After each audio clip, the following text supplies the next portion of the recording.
Hi everyone, thank you for tuning in. I am your instructor Joy. Happy New Year to all of you. Happy New Year 2020. Thank you very much for your kind support. I feel super blessed with all your kind love, comments, questions, sending me donations, booking lessons with me. You're supporting with your time, and just I feel overwhelmed with all your kind love. Thank you very much. So today I am going to talk about a short warm-up that you can use in everyday practice. Particularly, we're coming from holidays, so I'm sure some of you were busy enjoying these holidays, which is good too, but now we're slowly getting back to violin playing, and now I'm going to show you a couple of things that you can use to warm up so that you can go into violin playing and start enjoying your music making again. Now, this can be also used when you're just using on a daily routine practicing as well. It's important that we warm up properly, right and left hand separately, before we go into the full swing scales.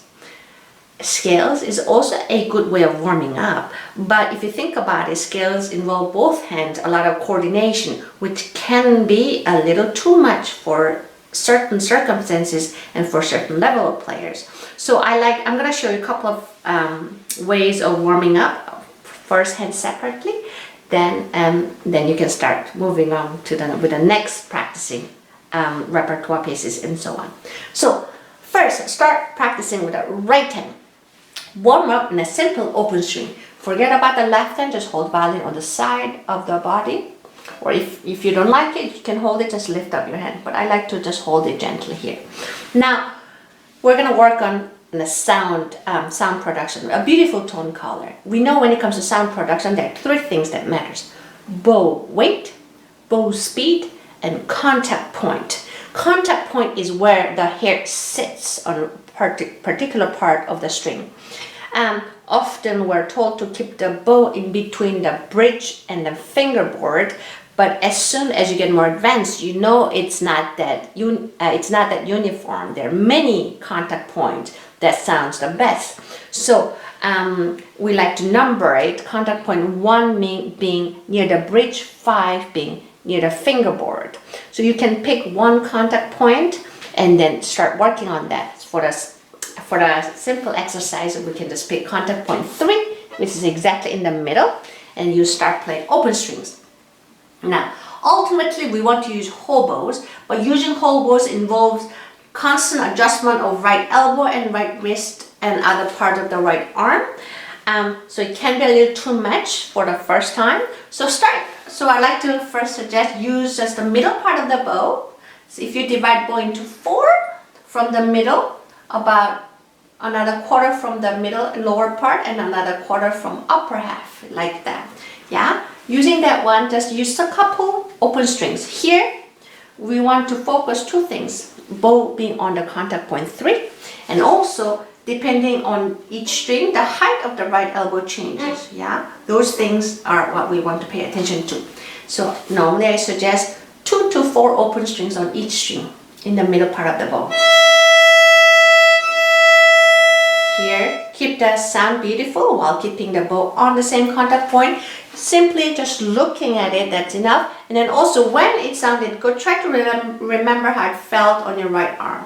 And then raise your right elbow, then go to the next string. Then raise your right elbow a little more. Now you're on the D string, then a little more you're in G. Even when you're playing simple open string, make it to have it playing with always beautiful, gorgeous, resonant tone. It is very important not only to get used to beautiful tone, but also make sure whenever you pick up the violin, you almost always play only with beautiful tone. That way, you automatically just play with gorgeous tone all the time, which we want that. Now, once you're done, then you start working on from the middle to the tip. Now, common mistake when it comes to the upper half part of bow using from middle to the tip is that when we go down, our elbow falls backwards. Therefore, we lose our contact point, which end up making unwanted squeaky or not so beautiful sound. So how do we avoid that one? Simply moving the elbow slightly forward a little like that. I'm exaggerating to make a point, but the degrees are much smaller, but nevertheless the motion is there. So this elbow slightly forward. How much you have to move from the elbow going forward, it's a bit different on each string. E string being the smallest, G string being the largest. Yeah. So if you can practice in front of mirror, that might be the best, just to check. Once it worked, try to remember how it felt on your right arm so that you can reproduce when you're practicing without mirror. So starting from the middle, pay attention to the elbow going a little forward as you go down. And then again, bring it back like that. You will do a couple of times on each string. Once you're done, then you do lower half bow. Here, lower half bow, I like to go from middle to the frog, starting up bow. The reason being is from the middle, we have to start raising our elbow, because if we don't, the bow gets too heavy and therefore it makes squeaky sound. So we have to simply raise our right elbow, and on all strings when you're starting from the middle towards the lower half.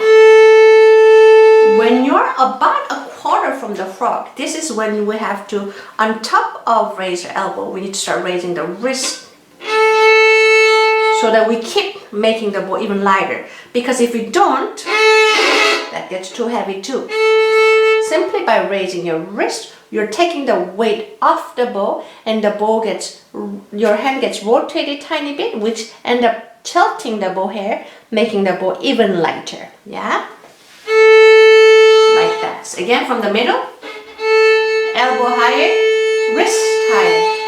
Now reverse, wrist down, elbow down. Again, elbow up, wrist up. So again, sorry, elbow up, wrist up. Then you do a couple of times. Now raise your elbow a bit, same thing on the D string. Like this, you would practice on open string of all. Here, focus on really beautiful tone color and every part of your right arm, when it has to move and how much it has to be adjusted. Then you move on to the left hand warm up. Now, the very good simple one would be scale-like exercise, which can be found in charadic exercise. I made several videos about charadic exercise. It can be done on any string. It's fingering of 0, 1, 2, 3, 4, back and forth. It can be done with 2-note slurred or 4. So on A string it goes like this. Now 4, 3, 2, 1. Yeah. So it can be done on your 2-note slurred.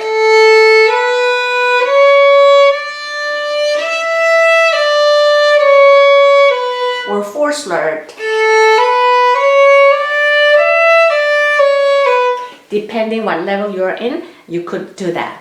Now, another my favorite left-hand exercise is from Sevcik technique.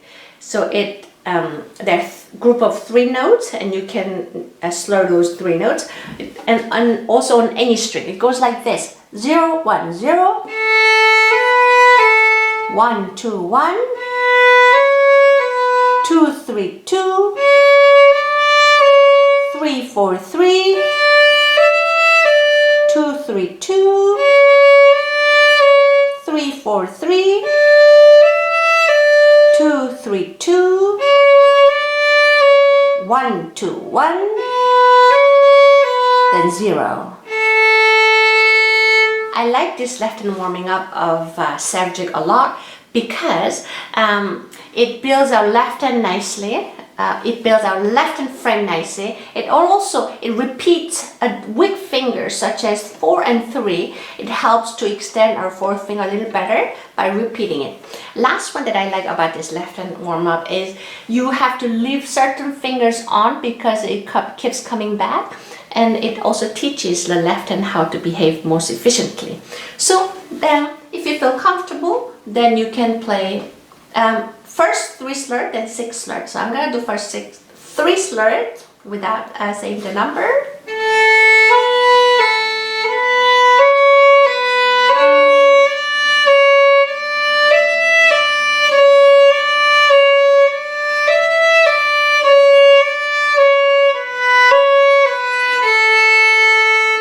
feel comfortable, then you do 6 slurred, but this time twice faster.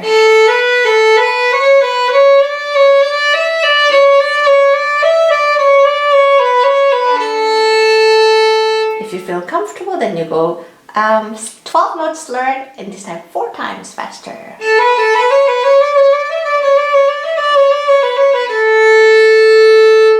Make sure our goal should be a very nice, relaxed, controlled left hand, not to play as fast as we want it. Yeah? Remember, this is about warming up properly for both hands so that we're ready to play. Then you move on to the scale. Then you pick the scale that works for your level. If you're a beginner, then pick a scale of 1 octave.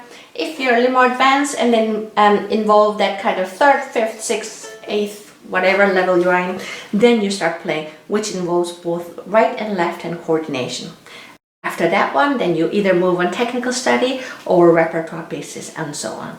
But this simple warm-up of right and left hand separately will save you a lot of trouble, will tune your ears well, and also just make your whole practicing much more nicer and more efficient too. Yeah, I hope this video was helpful. Thank you for watching and hope to see you again. Bye bye.